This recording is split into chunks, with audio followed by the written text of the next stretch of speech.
ప్రతి మనిషికి జన్మ ఇతరులు ఇచ్చింది, పేరు ఇతరులు పెట్టింది, జాబ్ ఇతరులు ఇచ్చింది, చదువు ఇతరులు ఇచ్చింది.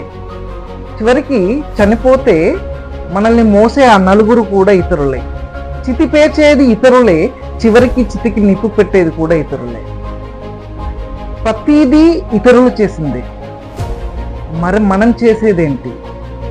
The only thing completely in our control is our work. గొప్ప గొప్ప వాళ్ళు వాళ్ళకున్న పేరుతో గొప్ప వాళ్ళు కాలేదు, వాళ్ళు చేసిన పనుల వల్ల గొప్ప వాళ్ళు అయ్యారు. Don't worry about your name and fame, just worry about the choice you make in your life. Be focus on your work. Thank you.